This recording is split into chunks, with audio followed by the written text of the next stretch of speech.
This is a tour of the UK. Some people have said to me in the past, I didn't realize you could go birding so much in the United Kingdom. Most people take off to Costa Rica or Australia or India to go birding and never really think about going to the UK. The reason there are so many pictures here is because my family remained in the UK. I've been here since the late 70s. So I would go back periodically. And it wasn't really until recently I started to get an interest in birds, maybe the last 10 years. Although I've always looked at birds, I've always appreciated birds. I have lots of stories about birds, but I never had a bird guide until I started looking at birds back in the early 1980s when I worked as a photographer in Campbell River, and assigned myself one day to go to spend a week on Middlenatch Island. And I loved it so much. And there's nothing to photograph there except birds and some flowers. And I did it the second time, and I published an article in Birders World about Middlenatch Island. From that grew my interest in birds. And since I've retired in 2011, I've basically devoted all my spare time to the passion birding. And many of these pictures you see here are taken on my various trips to the United Kingdom. You couldn't visit all these places in 2 weeks, but you can visit some of them. And I've hopefully explained in these photographs and these images places you could visit, or those who know England very well may remember some of them from their own birding exploits. So I am now going to start the show. Play full screen. It's on a timer, and I can make it go quicker or faster if anybody has any questions. Can everybody hear me? Yeah, that's good. I've also included some trivia, some background to the names of birds included into the show. I'm not going to read things which are on the screen. I presume everybody can read. So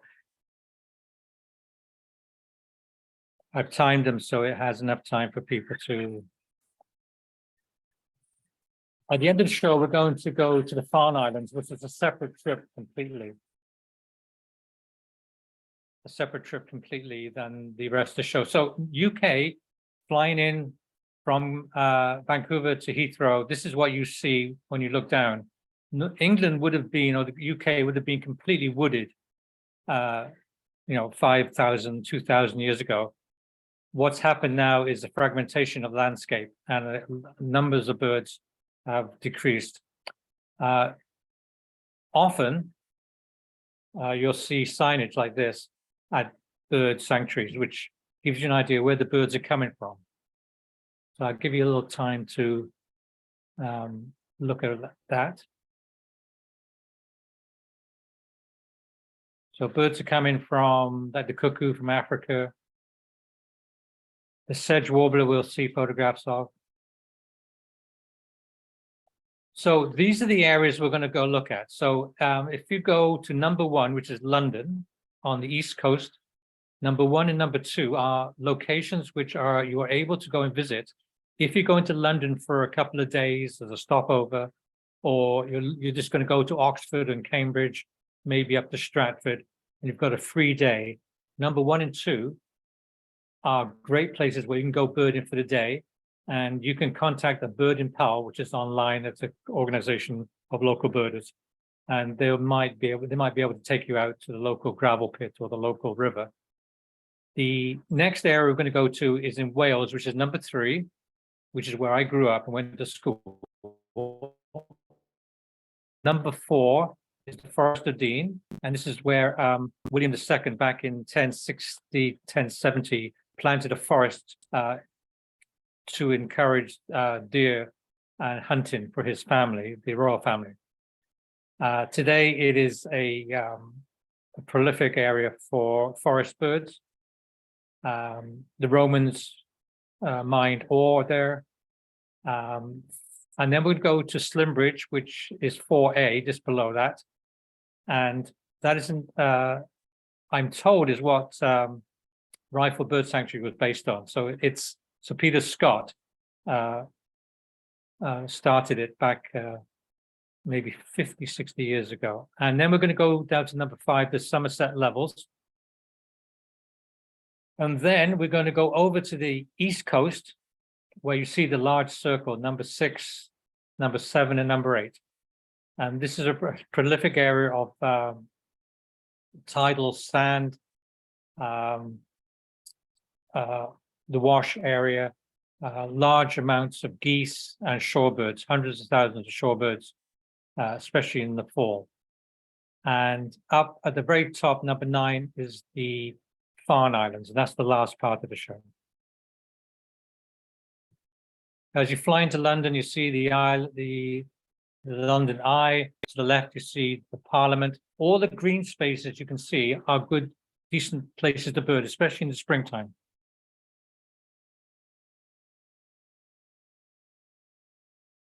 So in and around London, there's lots of water, lots of canals, River Thames. And this is a bit of English humor.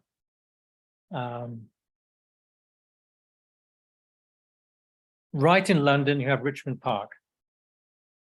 One of my favorite places to bird if I only have a day or two. Sometimes I'm stopping over on a trip into Europe or into India. I had a couple of days on my way to India. And Richmond Park, Hill Park, is right in the middle of London. It's got a wall all the way around it. There's a couple of stately homes in there. This is the UK populations, not in London, but UK populations of these deer. And in there also you have badger dens.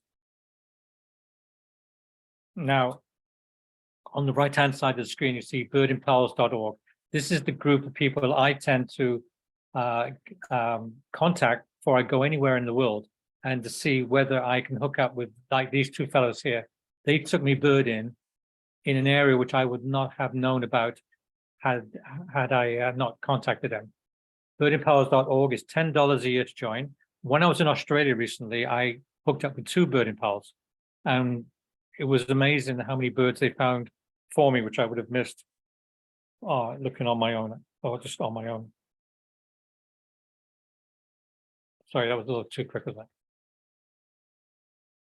So there's 485,000 of these badgers.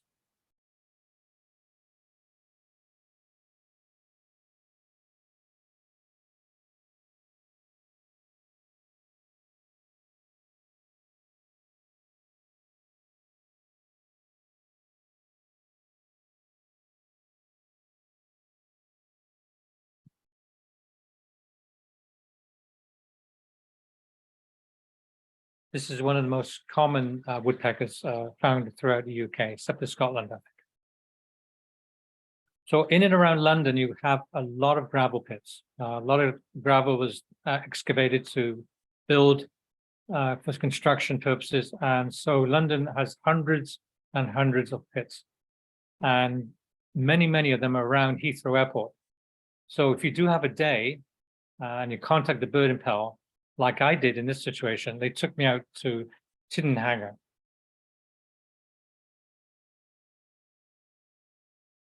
And these are lesser great black gulls and lapwings. They also found me this tree sparrow. Now, there's no way I could have found a tree sparrow. The numbers have dropped considerably. This one is tagged. Their numbers have decreased purely because of habitat loss, and they need old and dead trees to nest in. Note that the head is different from the house sparrow, which is also another bird which is in decline. When I was a child in UK, they were just everywhere, and now they're just pockets of them, and they're on a decline. Except in my garden in Cloverdale, which I've got 25 sparrows eat me out of all my food.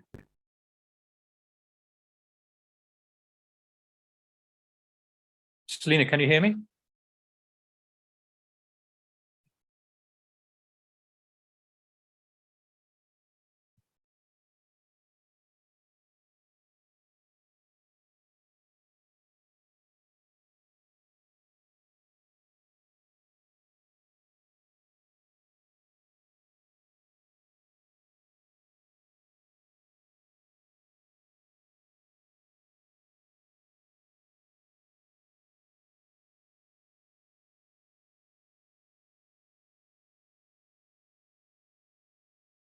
These birds, pretty much, if you stay in London, you're going to see them. The last time I was in London last year, actually, I was staying in Windsor, and they were coming to a bird feeder in the neighbour's garden, and they're quite the sight. They're a nuisance to people who grow fruit and nuts, because there are so many of them. They can just take a whole crop overnight. And one of the other problems, they do tend to take nesting cavities from woodpeckers and nuthatches, but also do starlings. So it's a very competitive place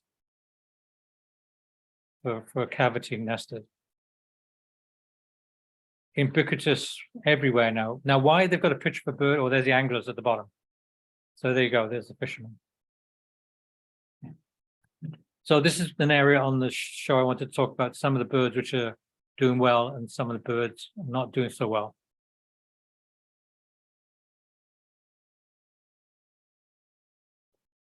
When I was at school in Brecon in Wales, we would never ever see a red kite. When you step off the plane in Heathrow Airport in London, if you don't see a kite in the first 20 minutes, there's something wrong. There are kites all over the UK now, especially in the south and the west. They're a great sight, wonderful sight to see back. In fact, a lot of the birds which I saw, you might see in the show, were not in the UK as I grew up. They've now repopulated the UK. Perhaps it's to do with global warming, or it's to do with the habitats being restored.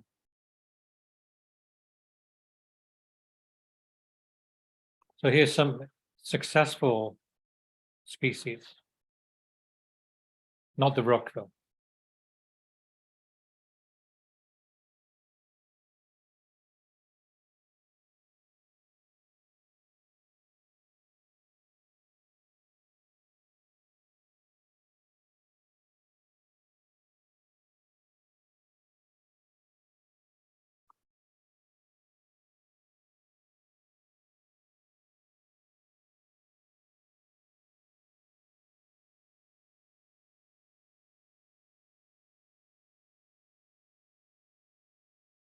Interest in Cranbrook.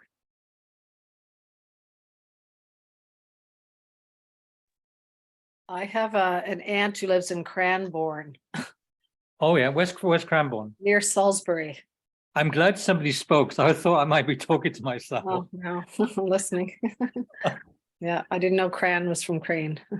No, it's interesting how some of the oldest bird name is goose.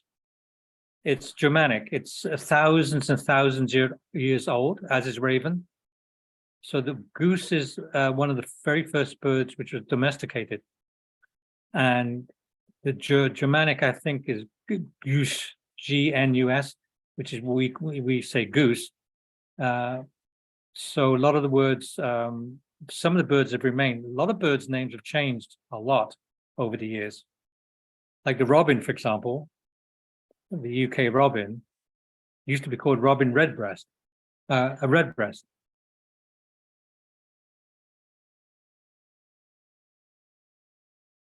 So some of the losers, the same thing which is happening in all over everywhere in the world. It's especially the draining of wet areas, long-range migrants.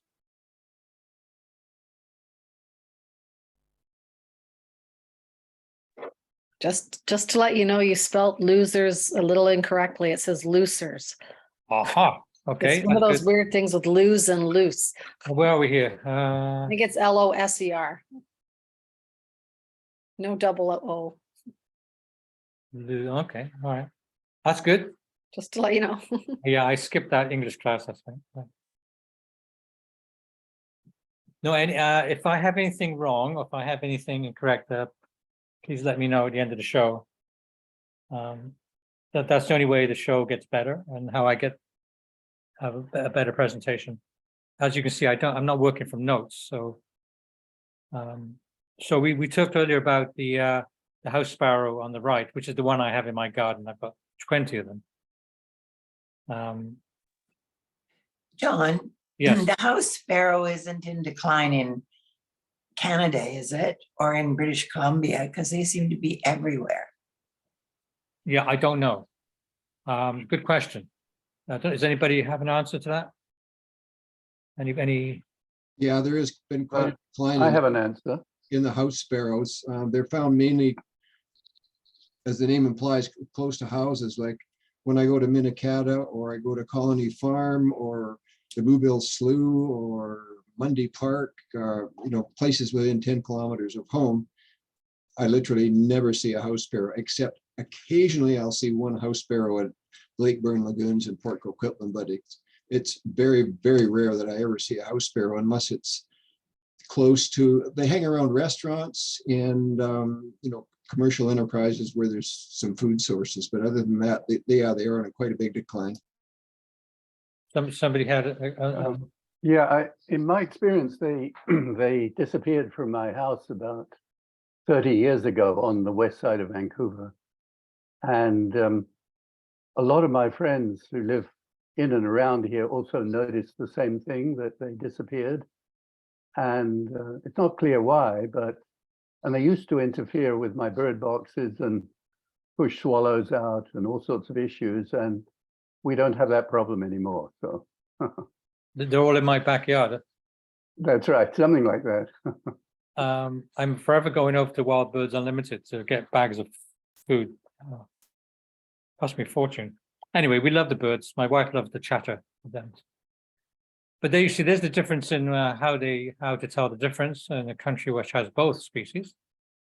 When I was in Australia, I noticed the house sparrows would be hanging around restaurants where people had parked their cars after long days driving and would be plucking insects off the grill of cars, which I've never seen that in Canada. And I've never seen that in the UK. I've seen the wagtails in the UK pecking insects off the grills of cars, but I've never seen that in Canada. Okay, I have to admit, I got hooked up with eBird and then I started twitching.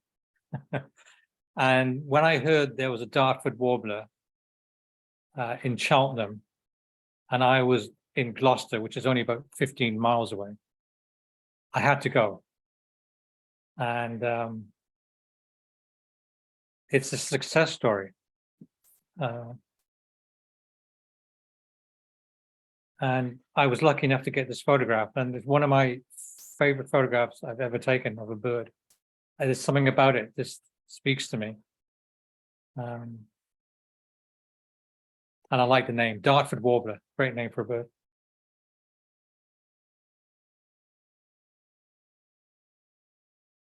So these are two birds you see in the hedgerows, in gardens.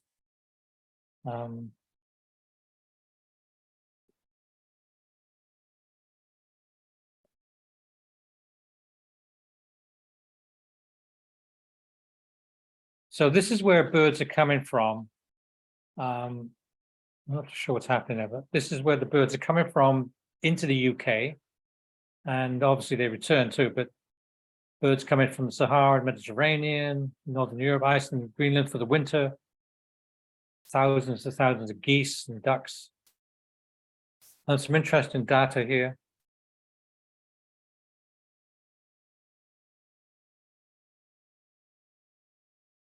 That's a lot of change in a very short period of time.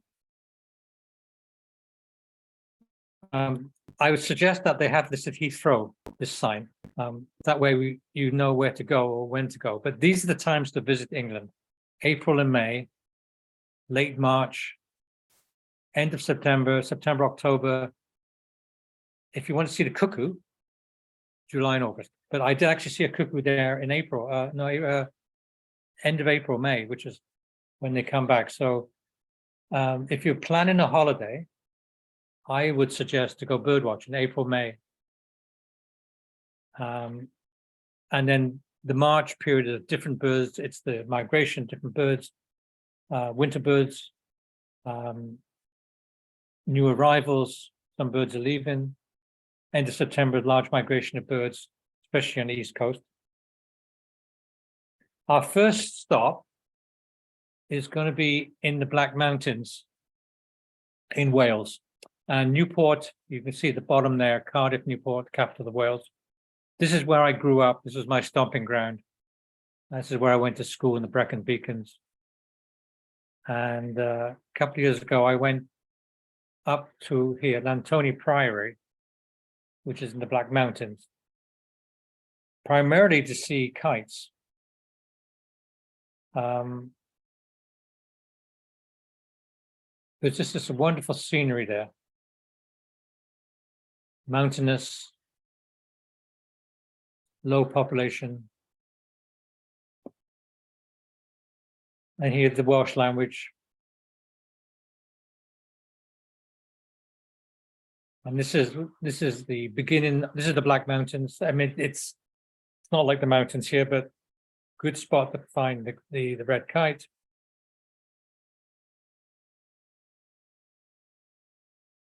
And one of the priories at Lantony is this one, which is destroyed by Henry VIII. These are jackdaws.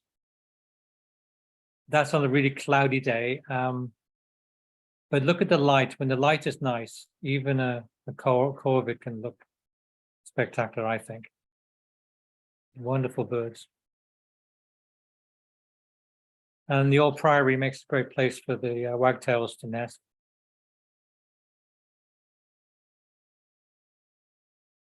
And up in the mountains, you get the pipits. I'm just going to go a little bit to the east, to the Forest of Dean. Cheltenham, Gloucester is where I photographed the Dartford warbler.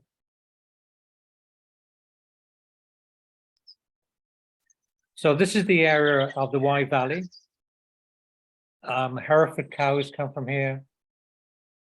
Lots of battlements, lots of castles to keep the English built to keep the Welsh under control. The area to the where it says the Forest of Dean on the right is where we're going to go to. And down at the bottom, you see the two geese. That's Slimbridge down there.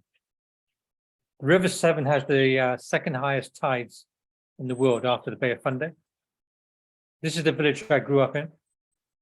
Woodcock, robins, Yeah. blue tits,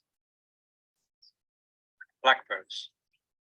So this is the Forest of Dean, a place called Simmons Yat. Some of you may have been there. It's where peregrine falcons have made a comeback on the steep cliffs, which I'm standing on, looking down onto the River Wye. Very famous for its salmon run, Atlantic salmon.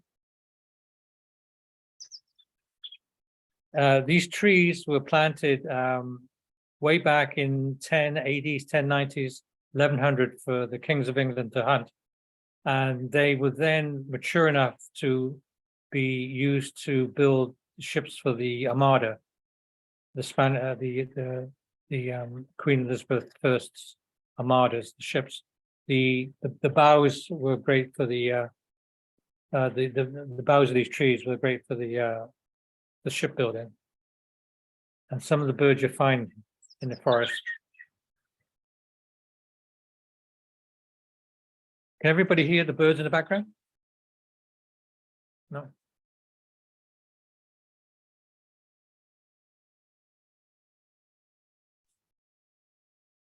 Blue tit. Great tit.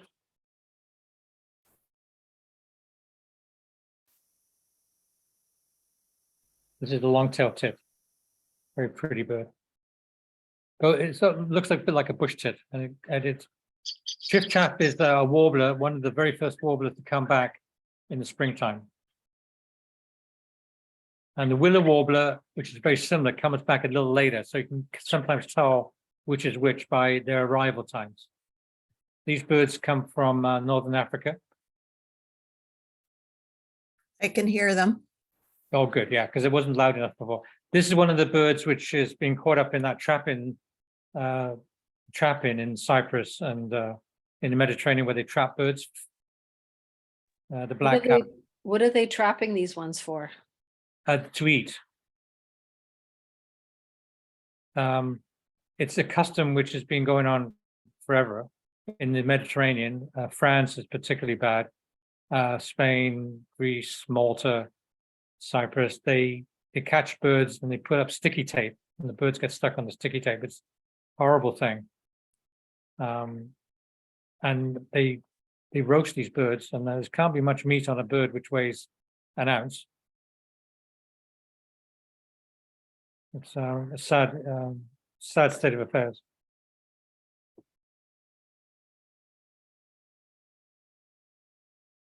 And now I want to talk about some of the names of the birds.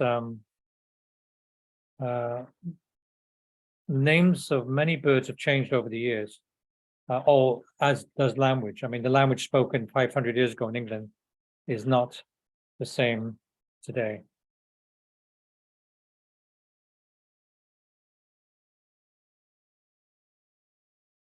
Barn owl, church owl. That's interesting, isn't it? A church owl.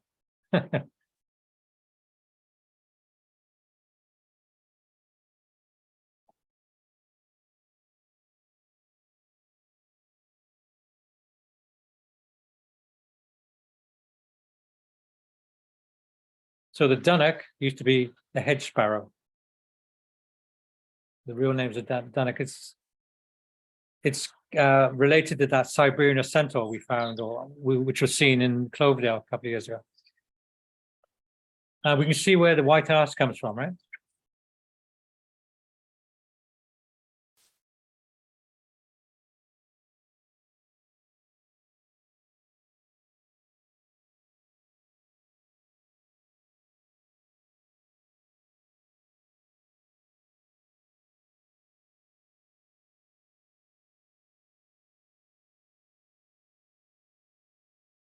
So sometimes I would go to the UK for Christmas. So then I would get a different set of birds. And normally I would go in the March, April. And then I would take side trips to places like Morocco or Italy. But as I say, by going to Christmas, I would get a different set of birds.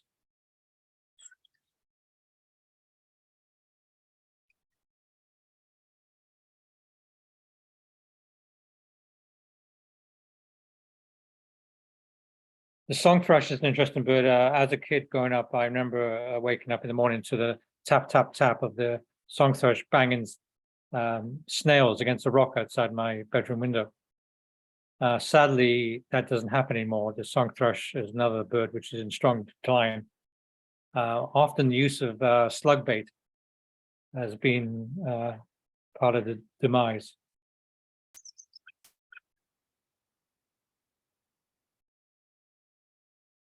I'm gonna speak for Lynn. I think Lynn may not be able to say anything. So she's writing, wasn't there a rhyme called Little Robin Redbreast? That was back a couple of frames ago. Was there what, sorry? Wasn't there a rhyme called Little Robin Redbreast? Oh, possibly. It's an iconic bird. There's so the robin is on Christmas cards and literature just everywhere. It's one of those birds which when you No, see I'm it, here. I'm looking it up, and it's little robin redbreast sat upon a rail, nibble nobble went his head, wiggle waggle went his tail. I remember hearing that as a child. yeah, it's a very aggressive. I'm just viewing you on the bigger screen, so I'm like minimizing my lap. But I remember that growing up. Little robin redbreast sat upon a rail, wiggle waggle went his head, wiggle went his tail, or whatever the rhyme was. It was known in Canada. When I was in the Okanagan recently, there was a subdivision going up, and there was a huge picture of an English robin as the advertising for this this new subdivision. Rather than use a bird from North America, they use an English robin for their advertising. So, go figure. So I did promise you another, not all birds. So here we got the fox, the wily fox, always on the lookout for a tasty meal. All these pictures are taken in the Forest of Dean. So what happened? The boar were exterminated for food, and somebody decided to raise them on a farm nearby, and they escaped. And now they're all over the Forest of Dean and spreading everywhere. And they tend to dig up, they use their snout to dig up everything, and they will destroy people's lawns in one evening. And they also tend to dig up on the edge of roads. So it's very visible, the damage they do. But trying to see one, almost impossible. And these took me hours and hours of waiting I spent hours waiting for these boar to turn up.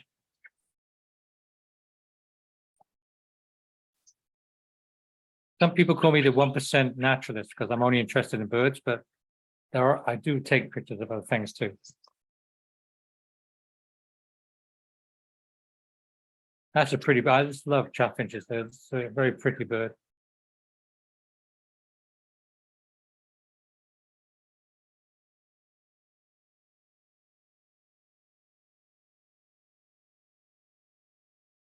So I think it's the same crossbill, it's just a different name. This is another bird. It took me hours and hours and quite a few unsuccessful tries, but eventually I did find it. And this is just a hedgerow bird. I just happened to cross it while going for a walk. The green woodpecker you find around orchards. You can see there's an apple in the background. This is taken in the forest. You see the tag on the bird. The hawfinch is not a common bird. I took this photograph, put it onto eBird, and within 5 minutes, I had an email from the Hawfinch Society of the UK saying I'd seen a hawfinch, recorded a hawfinch in a place it had never been recorded before, albeit it was 10 miles away from the nearest sighting. So it caused a little bit of a stir, and people came to see if they could find it. They couldn't, but this is I only ever saw the one hawfinch all the times I was in the UK.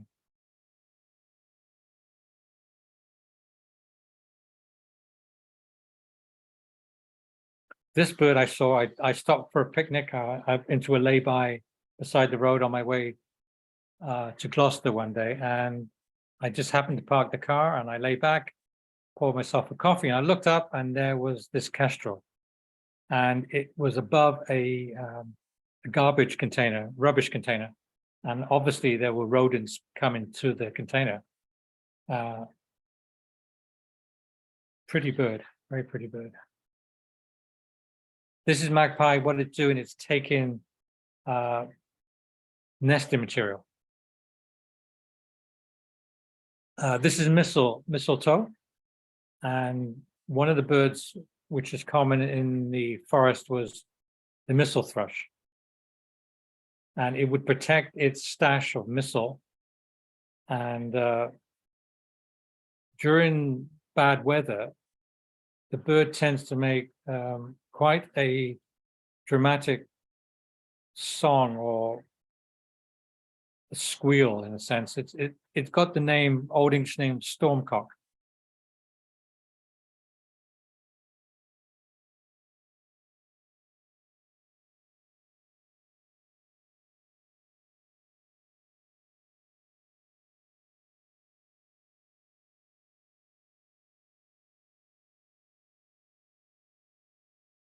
Again, in the Forest of Dean, one of the places where you can walk around and see deer.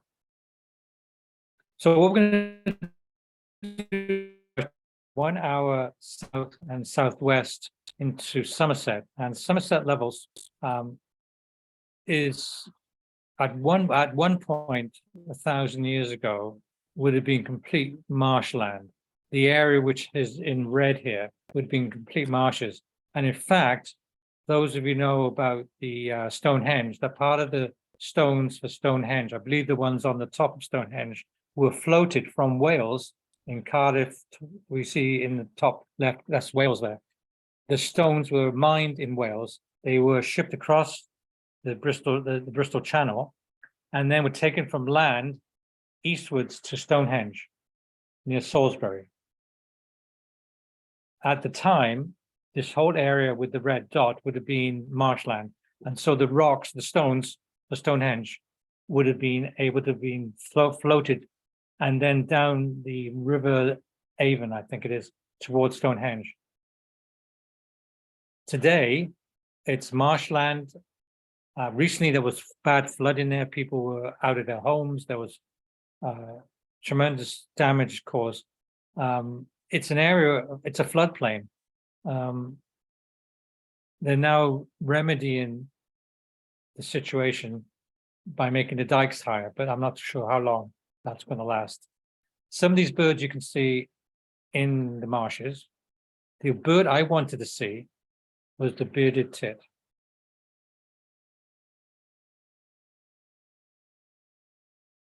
It is also Glastonbury, near Glastonbury, where the famous Glastonbury Festival is. It's an area of great importance to New Age devotees. The fellow in the bottom of the picture with the great big camera is my birding pal. He picked me up and drove me around the Somerset levels all day. And just all really, I contributed with some gas money, petrol money, and lunch. I had a wonderful day. I have to say the facilities in the UK for birding, the blinds, the hides are just incredible. This little guy comes all the way from Northern Africa, the Sahara, to the UK.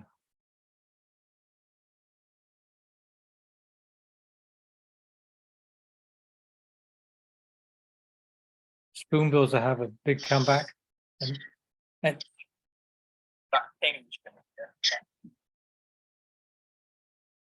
that's the female, or immature, I'm not for sure. You can hear there's a fellow talking. So listen to the ping. And that's how you can find these birds.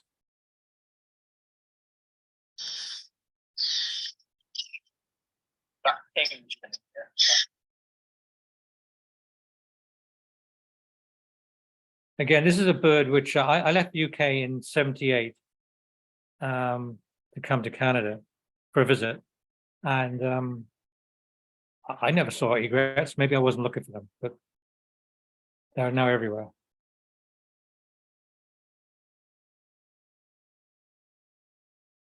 And this recently, 2012.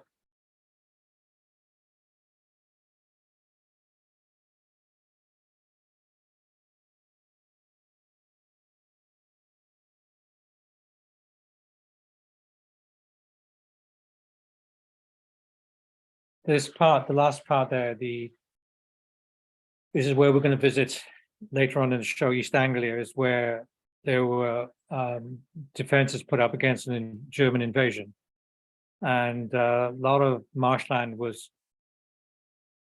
cut off from the sea at the time, and is now being the farmland is now being flooded again, and remarkable turnaround for the shorebirds is happening there. And now we're going to go to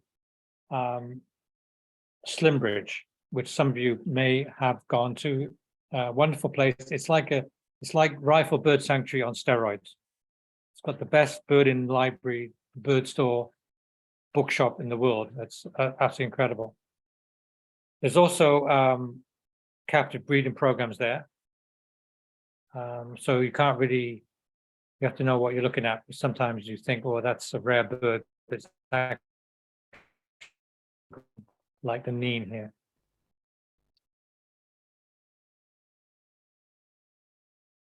This is the Severn Estuary, which is situated right on an estuary. This water goes up tremendous levels, second highest fall and rise of tides in the world after Fundy. Here is a photograph of pictures of some of the birds you can see. Oh, look, there's a Canada goose. That's a rare one. A lot of the birds here, we get to, dunlin, turns to ruddy turnstones. Gray plover is the plover we get here. Now, every picture tells a story. So, birders tend to get up early in the morning. I get up 5 o'clock, drive over to Slimbridge. I get there, and there's no one around. I'm there at 6 o'clock in the morning.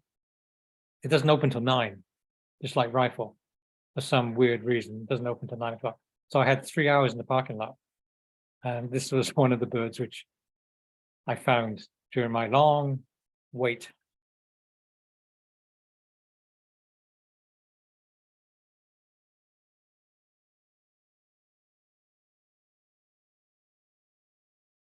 And these are the Buick swan, tundra swan.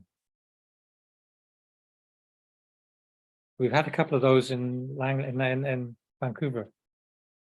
And here the mute swans, it's not a breeding program, there's just lots of them there. To the right, you see the bookstore, and then there's a restaurant, and then there's all kinds of things there. You spend days there. It's a wonderful place.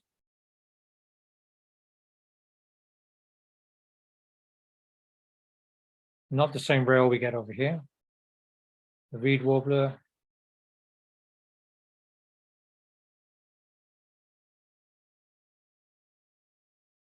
You see just behind the legs there, you can see there's a radio transmitter. You can see the transmitter better here. I think what happened here is that some time ago, a pair of cranes came over from Europe and nested in the east of England. Correct me if I'm wrong. And so they started a breeding program, which has been really successful. And these birds turned up at Slimbridge, I believe. And they radio collared them. And as you can see, they're doing really well. Really well. Aggressive birds, they tend to rule the roost there, anything, because they're big. And you see the radio transmitters there. Quite a fantastic bird. The tufted duck, we've had tufted ducks in Vancouver. There's one actually on the island, I think in Nanaimo at the moment. But you'll never see a male and female in Canada. The one we have is just got lost somehow. Here is the golden plover. They estimated 800 golden plovers were in the field that day. The common snipe, I believe, is the same as Wilson snipe. Lapwing is an interesting bird. It's suffered from loss of habitat.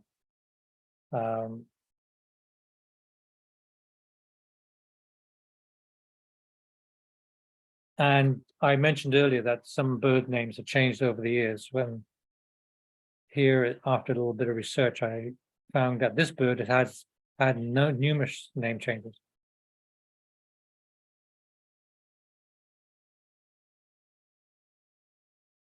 And I believe one of those records belongs to Roger Foxall. Well, he's actually seen one of these in Canada, Eastern Canada, somewhere.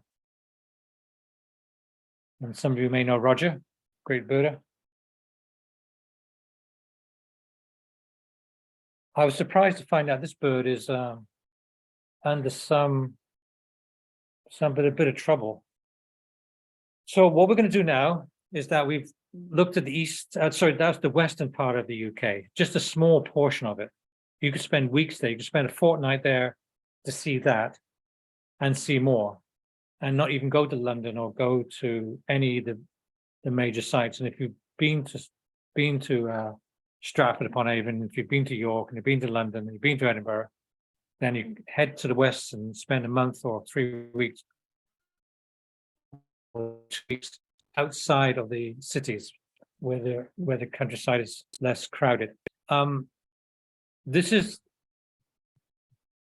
purely to show you the Roman road system, which still exists. The road which you see Bath on the bottom left, Bath and Cirencester, and then this Fossway goes up to High Cross, and then we're going to go up to Lincoln And this is the next area. That area where it says here in the top right is where we're going to look. This is where we're going to visit in our next few photographs. These roads still exist. Some of them are abandoned. They just go into nowhere. But the Fossway is one of the few ways to get across England. There's no motorway really across England, east to west. All the motorways go north to south or east to west, but not in a 45-degree angle. So you have to kind of take this old Fossway. And it's kind of neat driving along a Roman road for, 100 miles. It's quite interesting. So here we go. We're going to go to the East Coast now. We've visited London, we visited the West. We're going to go to the East Coast. And this whole area is an area of the lowlands, rolling hills, nothing's more than 400 feet high, chalk hills. Captain Vancouver was born here, came to Vancouver in 1792. There's a lot of influence from Holland on this side of the coast. If you rifle through the phone book, you'll see the influence of the Saxon and Viking invasions. Half the phone books, the names end in son, Williamson, Johnson, Erickson. There's a preponderance of names ending in SON. But the architecture too has an influence from Holland, many, many windmills. The countryside is very similar to Holland here. Great place to go in October, November, huge amounts of birds. Lots of food for them. This was taken on a trip I went to last year. This is a place called Cromer. And because it's flat, they're harnessing wind power there. And that's an oil rig out there. And then you see a wimbrel, and you see these are red knots, flock of red knots. And you see some of the plumage coming in there. And you see a couple of the birds in the middle of the picture have the nice red on the breast. Population 144,000. Black-headed gull is very common, but I thought I'd show some behavior. This is their mating ritual. And in the bottom right, you see the bird in the winter plumage.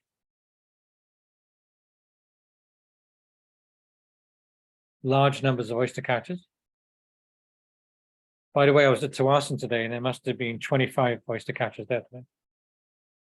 Now, I normally shoot stills, but recently I've been shooting video. And you tell me which you prefer, the still or the video.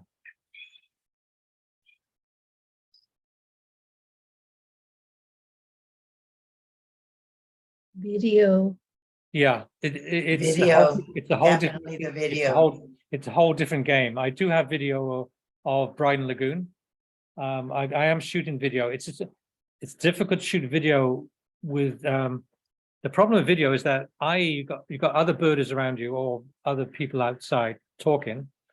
You've got motorbikes, you've got planes, you've got trains, automobiles. It's almost impossible to photograph anything in real time. And when you've got a bird singing, you need to have it in time. You can't put a recording when the bird's mouth is moving differently. It's really difficult to do video in the Lower Mainland. And you have to do it on your own. So you become a solitary soul. And part of the love of bird watching for me is the social side of things. I love bumping into Colin or whoever when I'm out there. Today I bumped into people I haven't seen for months. I haven't seen since COVID, some of them. I mean, it was just wonderful just to spend more time chatting than actually birding, but that's part of the love I have for birding. So, that's very English, isn't it? Coming up. This is Frampton Marsh. And this area during the war was bulldozed and blocked off, and ornaments were there. And I thought I had a new lifer, but it wasn't. It was a bank swallow. They call it a sand martin. We call it a bank swallow. But black-bellied plover, which they call a grey plover. I don't know. The name the name change is really, I have difficulty. And that one they keep the same for some reason.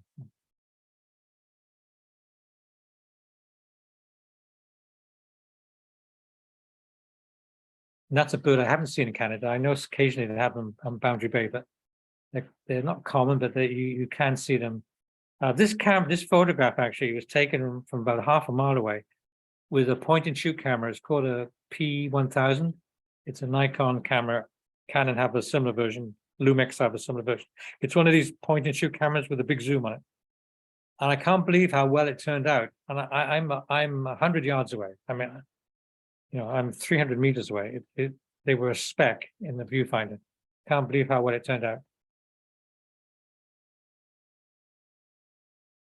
There's another picture taken from a long distance away. Notice the legs. That's where it gets its name from.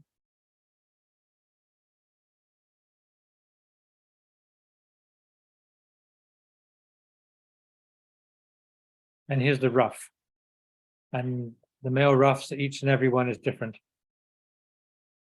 There's another one.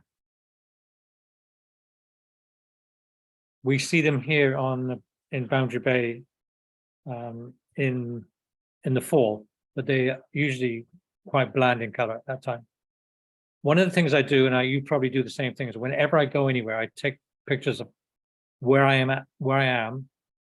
It often gives me information which I can use later when I do a presentation, or just reminds me of where I took the photographs. So it's a good habit to get into, is to always take pictures of the signage. This is Gibraltar Point. This is near Louth. This is on, and there finally a long way away, really fuzzy picture, but there's a cuckoo.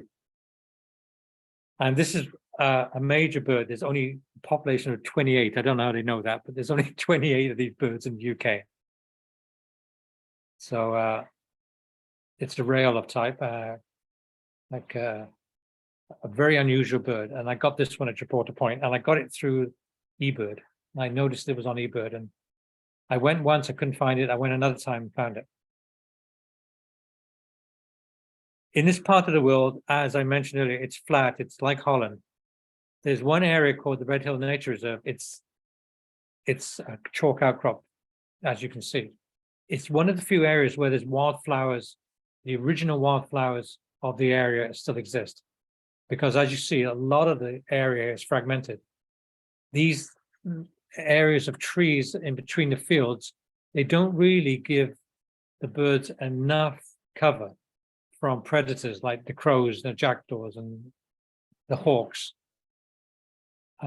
They need songbirds, forest birds. They need larger areas than you see here. It looks very pastoral, it looks very nice, but up in this area in the foreground, there were birds nesting, yellow hammers, but the birds need larger areas of forest to breed successfully. And unfortunately, England suffers from fragmentation, as we do here in the Lower Mainland. And not to show this which one this is. Well, these are all flowers which have been forever. The linnet, we used to be a common bird, flocks of 1,000, 100. Now you see this, the odd one.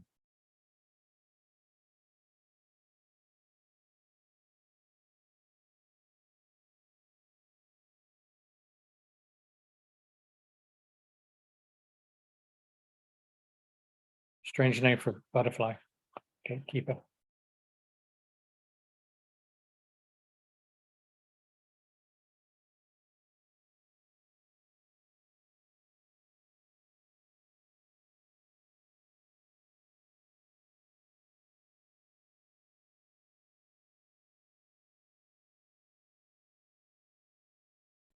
So I took these pictures, for those interested in cameras, I took these pictures of the butterflies with my bird lens, which is, is a bigger lens, and which you need to get the bird pictures. But I find that I can also get insects with this lens, and it tends to throw the background out of focus, which is kind of nice.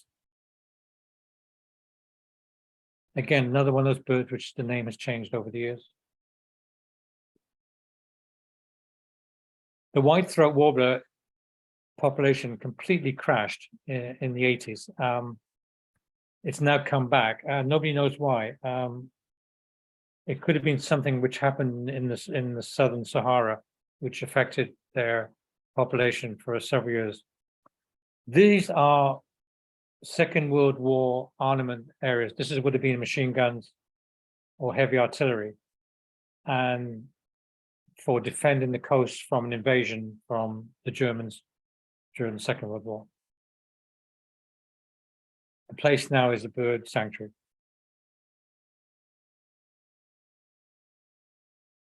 And this is a little bit of scenery from Boston.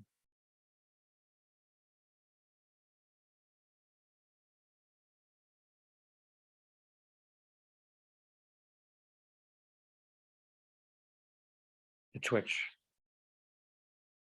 Birding is quite serious in England. Birders and photographers don't mix very well.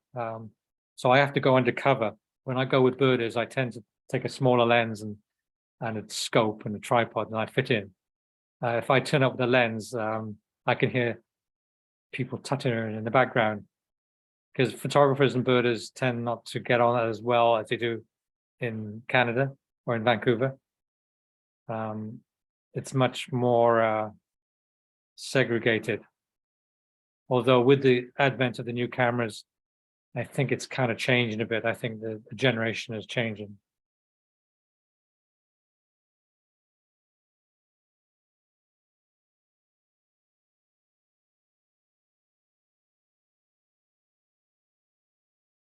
Probably one of the first domesticated birds back thousands of years ago. Now here's another one. This is a still. It's very nice, even though I took it.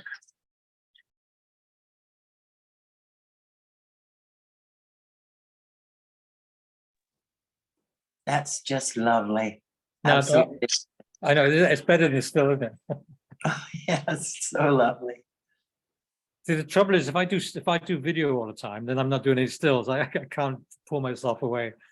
Okay, so after I visited that part of the coast, I went south into Norfolk and towards a place called Clyde, which is a very famous bird watching area. On the way there, I came across these cliffs, and there were northern fulmars nesting in these cliffs. And as I've written on this slide here, that the chalk on the top, limestone, and the orange is the carstone. So this is a huge tourist attraction. And as you see, it's all crumbling into the ocean here. And people come and stay here, and this is a really beautiful spot. We really enjoyed our stay there. And it's the only area where you get sunsets on the East Coast.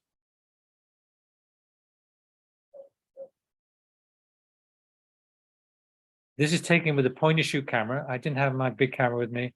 For whatever reason, I wasn't expecting to see these fulmars or redshanks. So I really got a point and shoot camera. It's not bad. It's okay. It does, tell a story. So that's the main thing.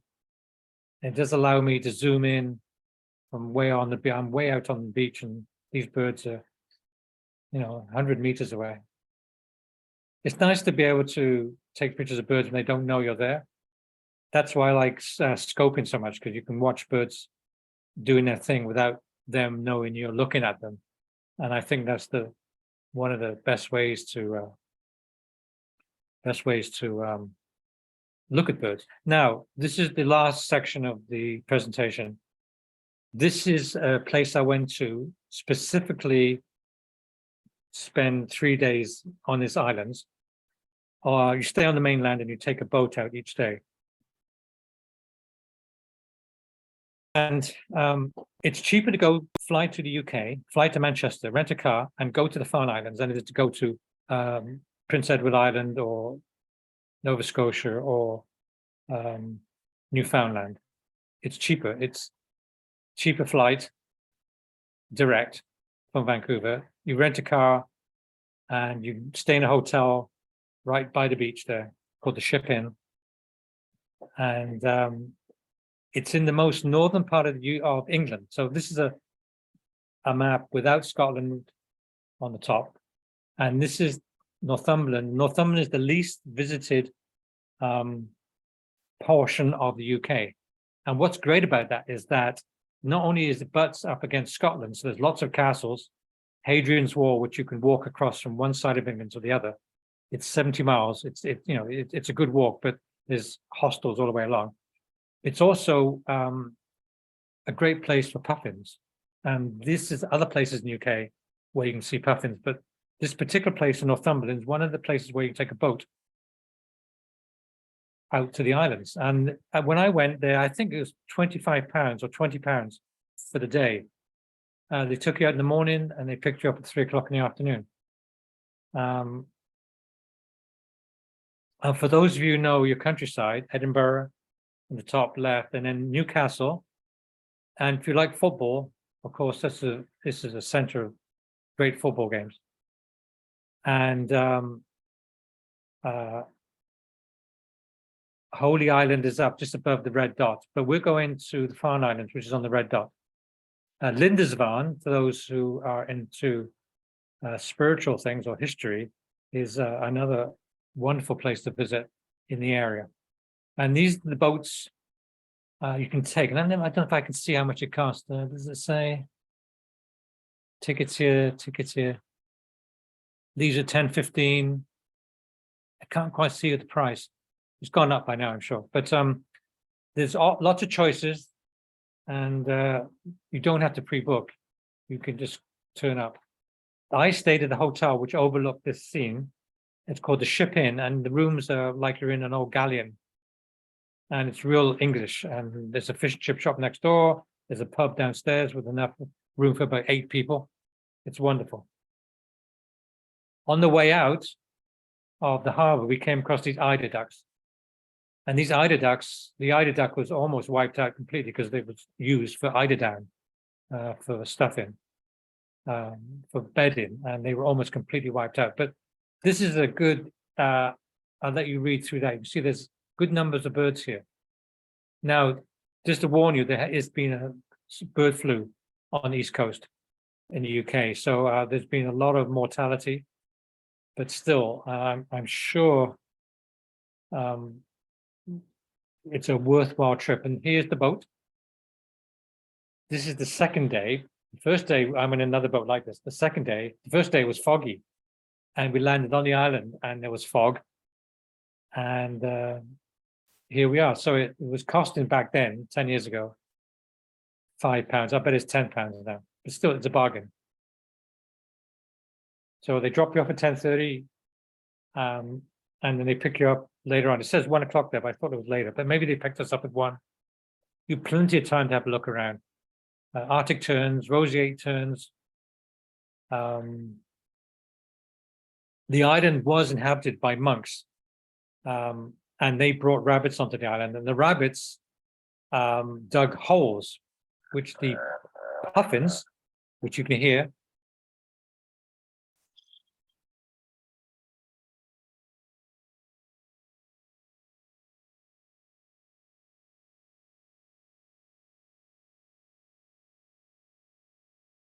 the puffins, the rabbits have left these rabbit holes, which the puffins now use as nests.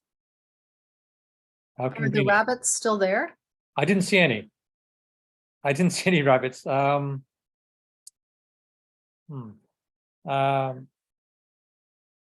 so I don't know. Lots of rabbits. I can't tell you that, actually. I don't know. Don't see why not.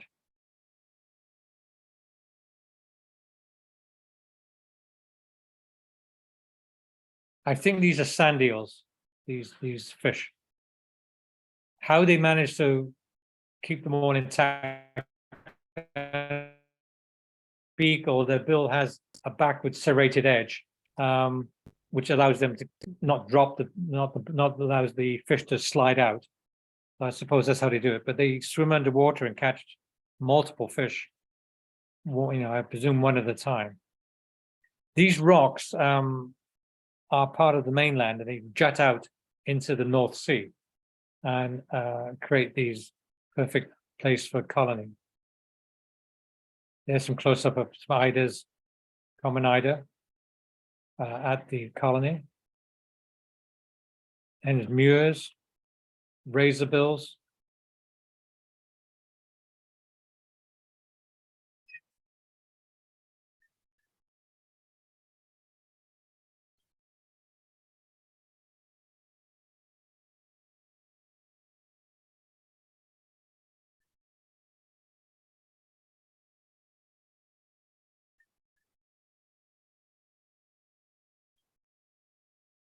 I'm not too sure why it's not 4,670, but you know.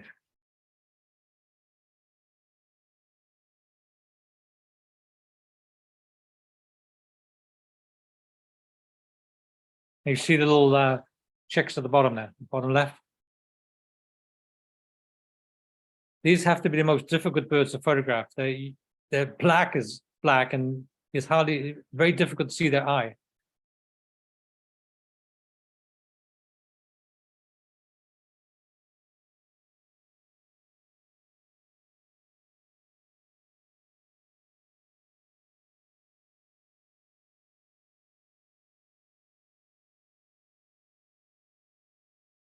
Quite the face on him, isn't he?